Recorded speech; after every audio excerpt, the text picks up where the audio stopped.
Comment gérer son budget au quotidien? Si vous cherchez à faire des économies, vous êtes sûrement tombé sur ces conseils qui vous expliquent des méthodes pour optimiser votre budget au quotidien et ainsi mieux gérer vos dépenses. À chaque fois que vous les appliquez, alors oui, globalement ça fonctionne, mais les résultats ne sont pas forcément à la hauteur et vous avez l'impression qu'il manque quelque chose. C'est d'autant plus frustrant que sur le papier, tout semble facile et cohérent. Alors quoi? C'est vous qui ne faites pas bien les choses? Vous n'appliquez pas ces méthodes comme il faut? Eh bien pas forcément. En fait, il est possible que vous ne preniez pas le problème sous le bon angle. Dans cette vidéo, nous allons vous montrer 3 règles simples à suivre qui seront plus efficaces que n'importe quelle méthode pour gérer ses dépenses quotidiennes. Mais surtout, à la fin de cet épisode, nous vous parlerons de l'erreur à ne surtout pas commettre lorsqu'on cherche à faire des économies. On y va? Allez, on y va!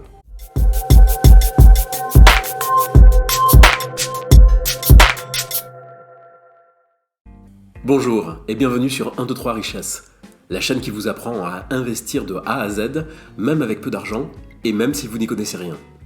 Aujourd'hui, nous allons voir 3 règles simples qui vous permettront de faire des économies au quotidien sans pour autant vous serrer la ceinture. Mais avant ça, si vous êtes nouveau ici, eh bien abonnez-vous. Ainsi, vous ne manquerez aucun épisode et vous apprendrez vidéo après vidéo toutes les techniques pour reprendre en main vos finances, épargner puis investir et vous créer des revenus complémentaires. Gérer son budget mensuel et quotidien est la préoccupation d'un nombre de plus en plus croissant de personnes. En même temps, pas étonnant, avec le coût de la vie qui augmente sans cesse alors que dans le même temps, les salaires ne suivent absolument pas. De ce fait, trouver la méthode parfaite qui permet de gérer son argent, ne pas dépasser son budget mensuel mais aussi réaliser des économies est un peu le Graal de tous ceux qui cherchent à optimiser leurs finances. C'est vrai que ça serait super une méthode comme ça. Mais je suis sûr que tu vas nous en sortir une de derrière les fagots qui répondra à tous ces critères. Absolument pas. Quoi? Mais pourquoi? Parce qu'en réalité, ce n'est pas d'une méthode dont tu as besoin, mais plutôt de règles, ou de principes si tu préfères, pour appliquer telle ou telle méthode. Et paradoxalement, avoir des règles à suivre est parfois moins contraignant qu'avoir une méthode à appliquer. Je ne vois pas pourquoi. Eh bien, prenons par exemple la méthode des enveloppes. On détermine pour chaque grand secteur de dépenses quotidiennes, alimentation, habillement, transport, loisirs, etc., une enveloppe budgétaire, c'est-à-dire une somme à ne pas dépasser. Très bien. Mais que se passe-t-il si, qu'importe la raison, à un moment tu as besoin de dépenser plus que le montant de ton enveloppe? Soit tu vas prendre l'argent dans l'enveloppe budgétaire d'une autre catégorie de dépenses, soit tu vas te serrer la ceinture. Dans les deux cas, tu auras l'impression d'avoir mal fait. Oui, c'est vrai. Et puis ce sera frustrant en plus. Par contre, si tu te donnes des règles plus générales sur la façon dont tu peux dépenser, tu auras une plus grande souplesse sur l'utilisation de ton propre argent. Oui, mais encore faut-il avoir les bonnes règles qui permettent ça. Tout à fait. Et c'est là que j'interviens. Alors, passons en revue les 3 règles simples à appliquer pour mieux gérer son argent au quotidien. La première règle tient du simple bon sens. Et pourtant, c'est celle qui la plupart du temps n'est pas appliquée. Ne pas dépenser plus que le budget utilisable.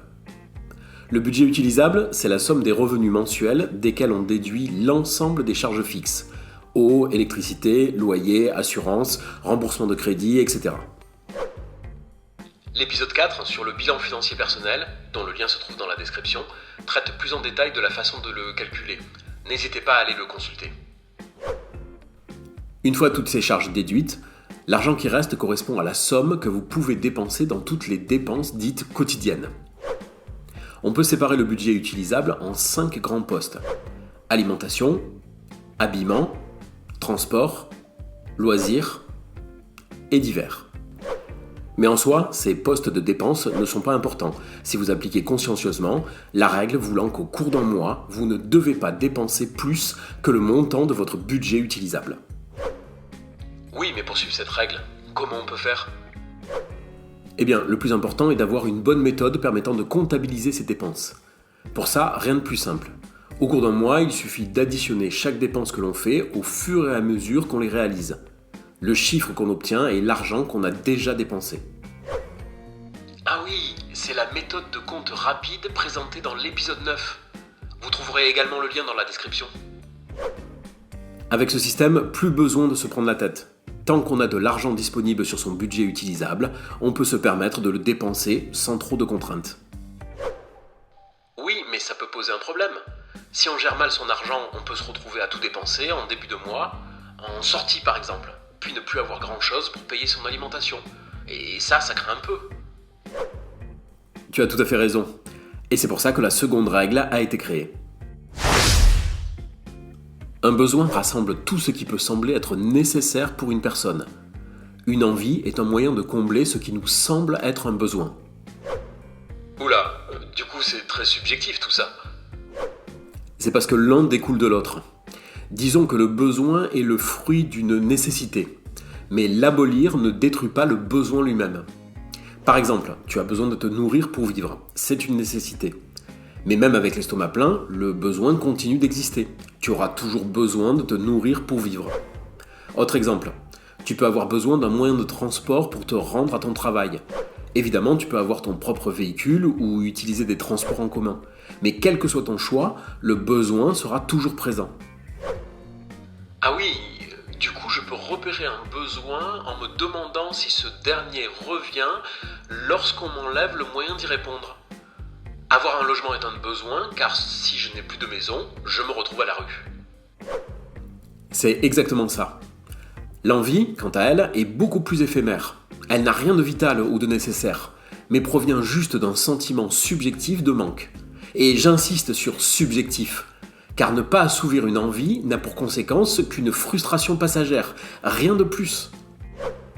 D'accord, on cherche juste à obtenir un sentiment de satisfaction sur le moment. C'est tout à fait ça. Et la société de consommation dans laquelle nous vivons s'est faite une spécialité de satisfaire nos envies en nous faisant croire qu'elles sont des besoins. On recherche alors une satisfaction éphémère juste pour avoir notre petite dose d'hormones de satisfaction. Très bien. Mais en quoi faire la différence entre les deux va jouer un rôle sur nos finances ? Eh bien, c'est très simple. Il s'agit d'employer son budget utilisable avant tout pour répondre aux besoins avant de satisfaire nos envies. D'où l'importance de reconnaître l'un et l'autre. Ainsi, si ton budget est serré, tu mets de côté les envies durant une période, plus ou moins longue, pour utiliser ton argent pour satisfaire les besoins. Et d'ailleurs, plus le budget sera réduit, et moins il faudra céder aux envies.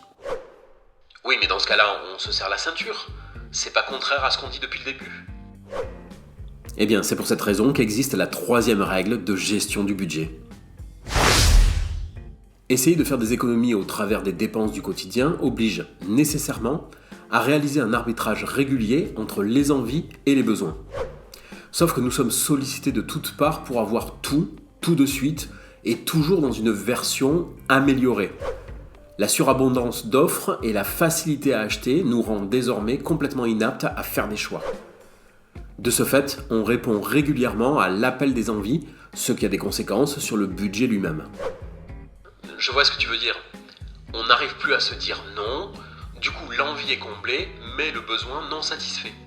On est donc en frustration permanente et le budget utilisable en prend un coup. Exactement. L'idée n'est pas de refuser toutes les envies, mais de les satisfaire de la meilleure façon possible afin qu'elles aient réellement un sens pour nous. De cette façon-là, le plaisir ressenti sera beaucoup plus fort et on économisera de l'argent. Et pour réussir ça, le mieux est de privilégier la qualité liée à l'envie plutôt que le nombre de fois où on tente de combler cette dernière. Concrètement, ça donne quoi ? Eh bien, si on prend l'exemple de l'alimentation, plutôt que remplir son chariot de plats surgelés et de pizzas qui sont liés à des envies que l'on traite comme des besoins, mieux vaut acheter les ingrédients de base permettant de cuisiner soi-même les mêmes plats. Au final, ça coûtera moins cher et ce sera beaucoup plus sain. On peut appliquer le même principe aux pâtes à tartiner sur lesquelles on se jette sous prétexte qu'il y a une promo, ou aux litres de boissons gazeuses sucrées qui, en soi, n'apportent que des surdoses de sucre. Pour l'habillement, même principe.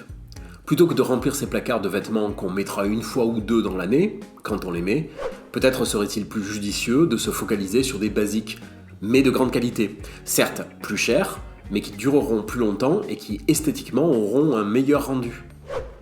Oui, mieux vaut avoir quelques tenues complètes qui nous auront coûté 300 € chacune, plutôt que d'acheter chaque mois 3 ou 4 t-shirts à 20 €. Carrément, sur le long terme, on y gagne en simplicité et sur le budget. On peut étendre le principe aux outils technologiques, ordinateurs, smartphones, etc., en achetant uniquement le modèle qui correspond à notre besoin réel. Et dans ce cas-là, un appareil d'occasion fera souvent bien mieux l'affaire.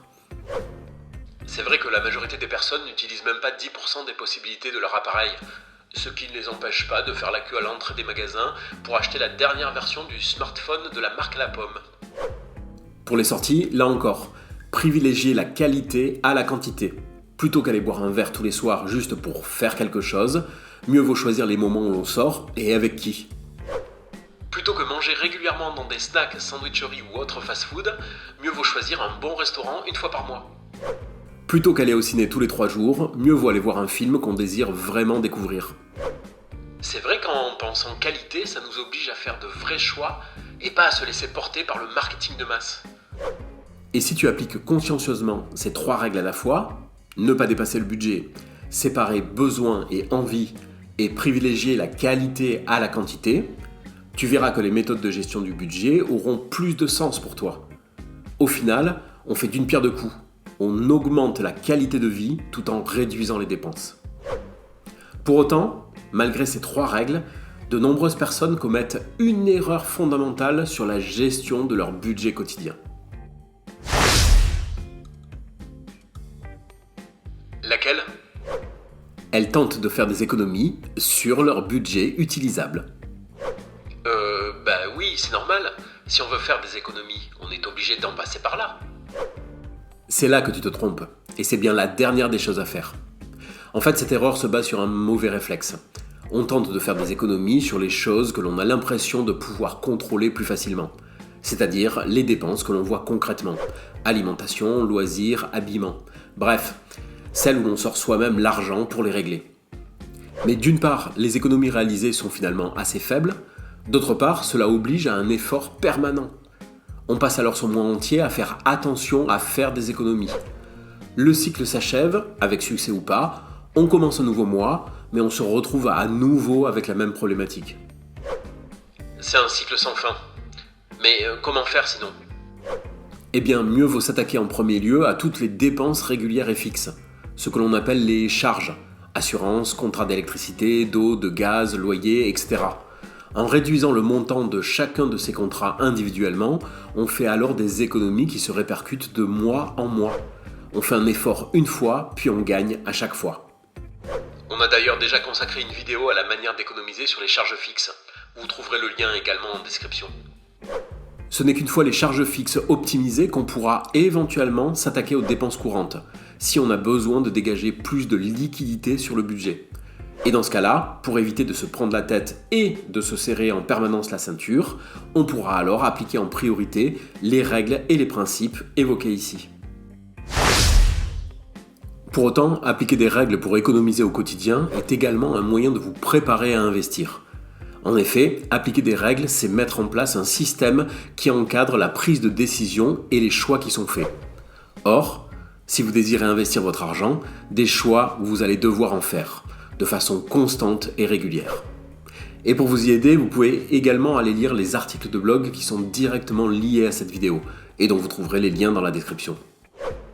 Et n'hésitez pas à nous dire en commentaire si vous appliquez d'autres règles afin de réaliser des économies au quotidien. En tout cas, un grand merci d'avoir regardé cette vidéo. N'oubliez pas de vous abonner, si ce n'est pas déjà fait, de commenter et de partager pour aider la chaîne à se développer. Et en attendant, on se dit à bientôt dans une nouvelle vidéo. On dit ça ? Allez, on dit ça.